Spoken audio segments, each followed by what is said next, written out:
Mga dre, nagbabalik na naman ang inyong boy Helmet.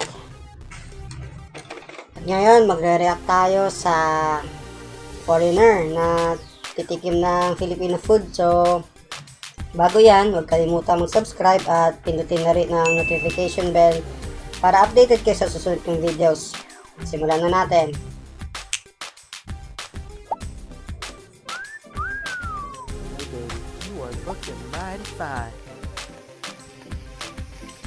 Ito si Mike Chen, sinusubaybayan ko na talaga to before pa ako gumagawa ng YouTube videos. Pinapanood ko talaga to. Mahilig ko sa pagkain, mga dre. So, buti na lang ngayon.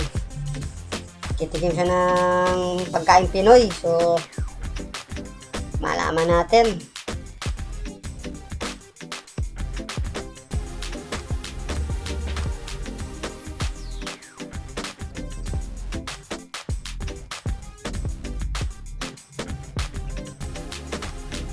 Pero ganda ng music niya, mga dre.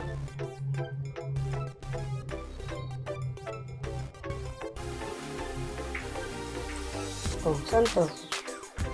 Oo nga namang sa Estados Unidos to, mga dre. Dahil iba yung itsura, hindi pang dito. So malamang ito na nga si Mike Chen. I've not been to this part of Seattle since lockdown, and still bustling, but relatively quiet for a Saturday. I'm here with a purpose. I'm not here for seek or anything else like that. I'm here for Filipino food. Filipino food. Let's go. Let's go.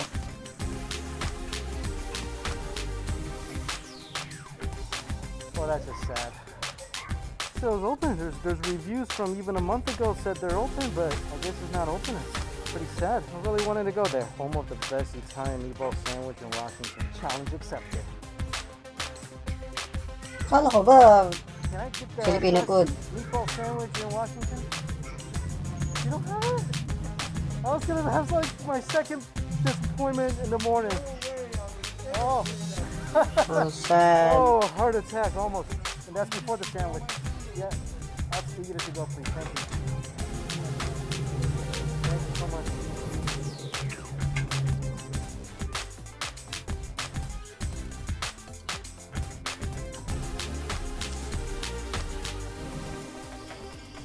Ba't napunta sa pasta? Kasi saan naman mga Pinoy foods? Ano ba yan? Ginamang ano na lang? Kumbaga, with a twist? Pinoy style? Ano ba yan? Pizza Pinoy style? I'll be honest, there's one way of making it. Seems like it's any good meatball stuff. That is a hefty meatball sandwich. About 8 meatballs on here. Sprinkled with cheese, fresh herbs, toasted bread. Beautiful, vibrant colors. It's giant. It's really hard to handle. Oh my god. Oh. That is a beautiful looking sandwich.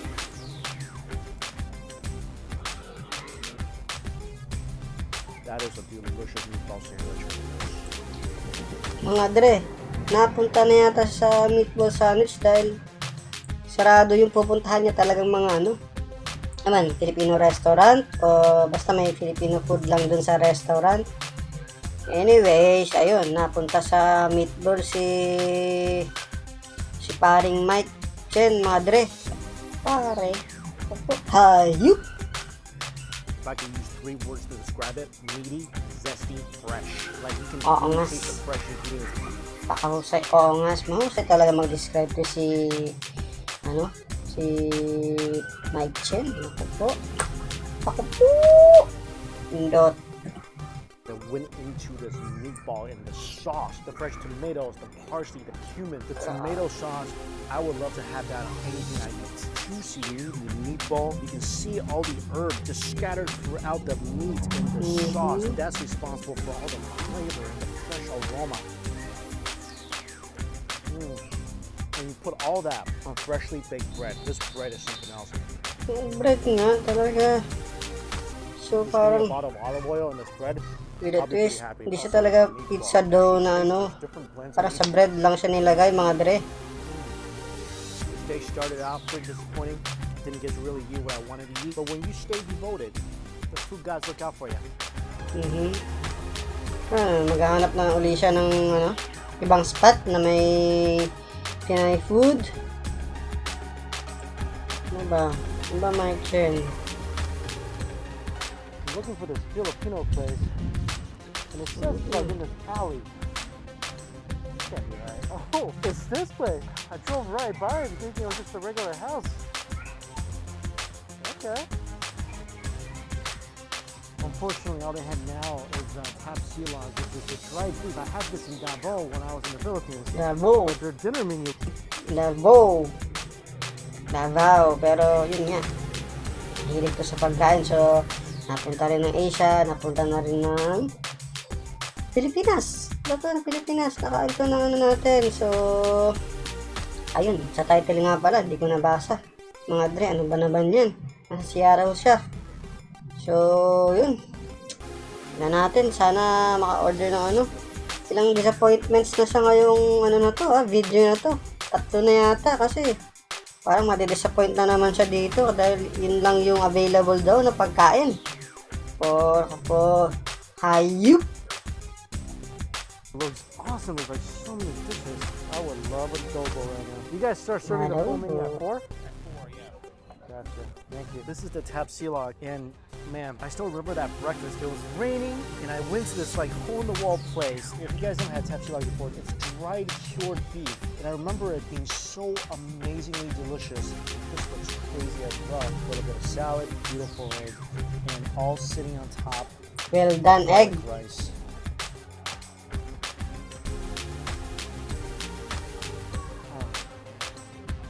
Smoky, slightly sweet, deeply savory beef with just packed full of umami. Oh, that garlic rice.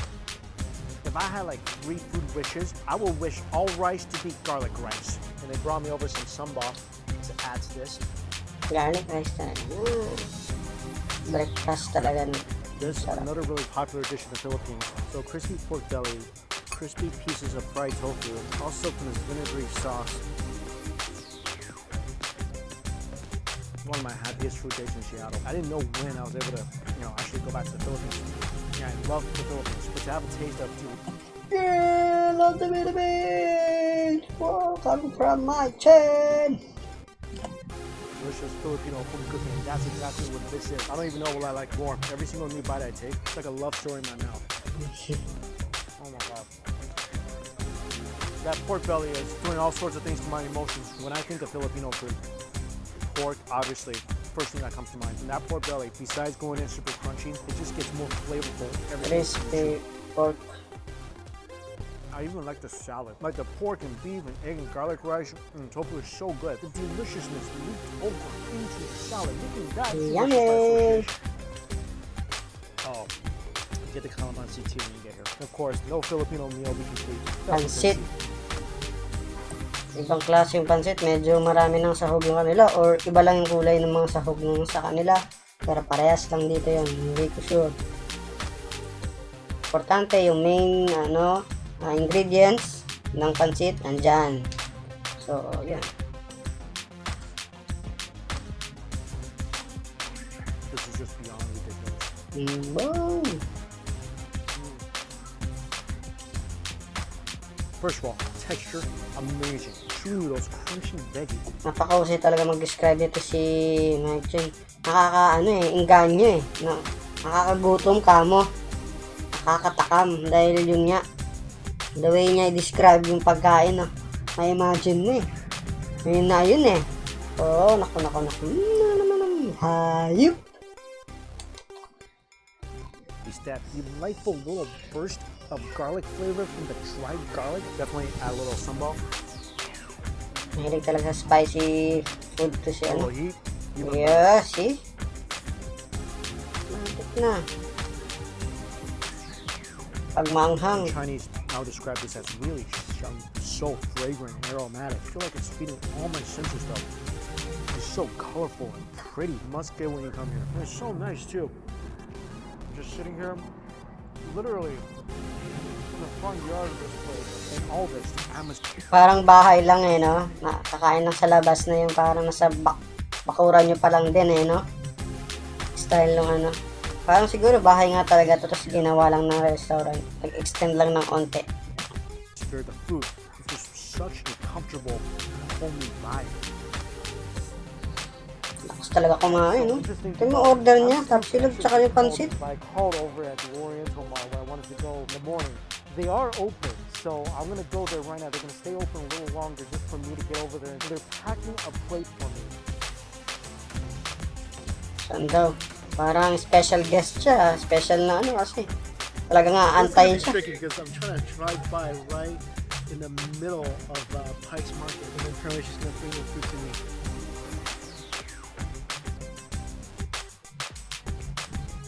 A miracle, I found a little parking space in the middle of the market. Pretty adorable. The Filipino community, they all know each other. So the people at Musan asked me to bring a little gift basket to Auntie Leia over here. I'll give you this one. Thank you. And then this is from the people at Musan. Okay, perfect. Before we look at what Auntie packed for me, feeling a little full. Feeling the noodles hit my stomach a little bit. So I'm just gonna take a eating break. I'm in Chinatown right now. Quick eating break. And during the eating break, I'm just gonna go get a shit, guys. Lava beef. Oh, that is good. Yeah, you know what? Paborito din ni Mike Chen yung mga dessert, syempre. All about food. Pero syempre, gusto niya talaga yung maanghang. Chili hot oil. I found a piece of scallion on the hood of my car. Seriously, this O hot chili oil, something. hold on the hood. Pag ano ko na, mga dre. Opo. Shaved ice to go. Naaliw na ako dito sa taong It's not too talaga. bad. Mochi and red beans, sweet condensed Ano milk. yan? Dessert. Oh, ano si guys? Halo-halo. I like this place. Fluffy, gentle, soft snow. This is the perfect in-between food. Hindi may in-between. Food. This makes me just want to like come wintertime. Just run around outside when it snows with some syrup, red beans, and my mouth open. Wow, that was totally by Ano yun? I was scooping this. Filipino For food some ba reason, yan? like, my mind connected this with soup and I blew on it. I was For like, sure may twist yan kasi cool down. halo-halo. It was a beautiful day. With a The whole twist. summer. About 78 degrees in Seattle. I think next week's gonna heat up. But sitting in the shade, eating some shaved ice. Can a food day be better than this? I don't know why. Every time I'm in Chinatown, I want to reference friends. Ice, good. Mochi, good. Red bean, good. I don't think Joey would ever utter those words in his life. You know what? That guy is really bothering me. Tingin yung madre, naubos na kaya yon? O naubos niya? Either way lang yan, naubos niya or naubos niya. Lakas talaga kumain nito. I mean, excuse me while I get my car washed. Oop, there it goes. Get out of here, Scallion. Now, let's see what Auntie packed for me. Wow. Wow. Oh, man. I know I'm wearing a mask. Yung silog. I'm a little short of breath With right the now. barbecue. Purely from what I'm seeing right here. I got skewers and longanisa, egg, and garlic rice. Round of garlic rice once again. Oh, yeah. Look at the char on them beautiful skewers. Katakam. Sarap mga ngayon mag-barbecue mga dre. Sarap mag-barbecue ngayon talaga. Nakakatakam. Longganisa pa. Fried rice. Umagang style, no? Breakfast style talaga eh.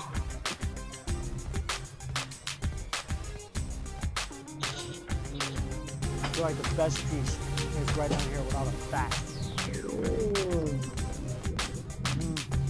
Not many places in the world can top Filipinos when it comes to pork. Smoky, little sweet, Really? great bits of char. Nice This must have one. been fantastic when it just came out the grill. Wow. Out of a bit of vinegar. Chase it with some garlic rice. You can see big old chunks of garlic actually on top of the rice. Ah, the longanisa. Hawaii Sweet longganisa. Let's say kung matamis nga yan. Oh, wow, that's pretty. Coca that is just insane. Yeah. Yeah. Let's celebrate mga dre. Hindi, mahusay lang talaga ito mag-describe. Sarap. Sweet. May vinegary style tayo, vinegary taste.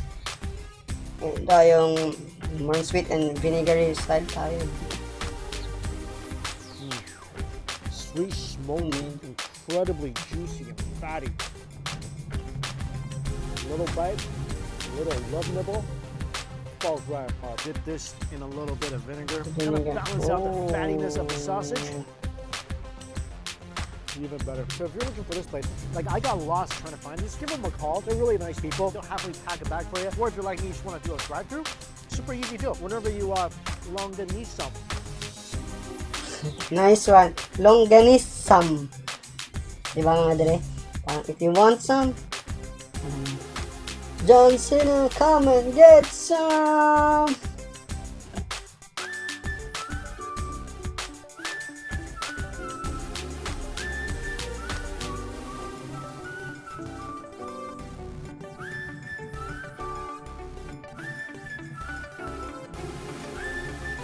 McKinney. Ano?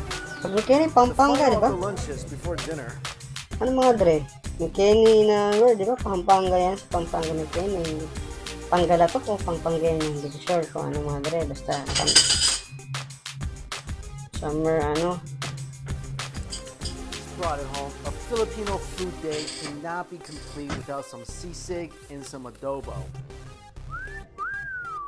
Hey baby, you are looking mighty fine. The only sad part about eating this here and not in the restaurant is usually sisig get bring it out to you on a stick. Sarap mga dre. Ako po, umuwi na pala siya ng bahay kasi nako. Nag-take out na lang siya. Kasi hindi na ano eh. Siguro marami ng tao or walang mapagparadahan. Kahay na lang. Don't worry though. We're gonna make this thing sizzle. Adobo. Hindi talaga nawawala yung adobo mga dre. Napa pork or chicken, basta adobo. Tapos with the sisig on the side. Sisig on the side? Oo, nako.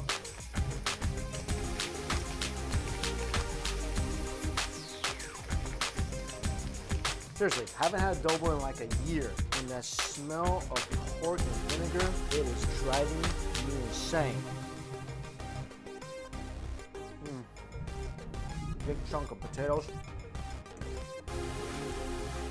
Oh, this adobo is amazing. So saucy. The meat is a nice mix of fat and lean. The flavor is so Naligo rich, sa ano? and because of the nice hit of vinegar, not too fatty.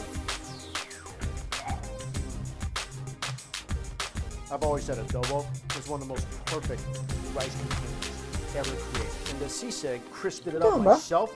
Totoo ba adobo? May tataman na kombinasyon basta may rice. Diba? Pero anyway, siguro nga. Kasi may mga kasakan mga dre, mga sarsa. Sarsa mga dre. I don't have any calamansi, so use some lemon juice. And if you never had sisig before, this is like basically a mix of all the best part of a pig. Ears, organs, random bits of meat with a little crunch of onions.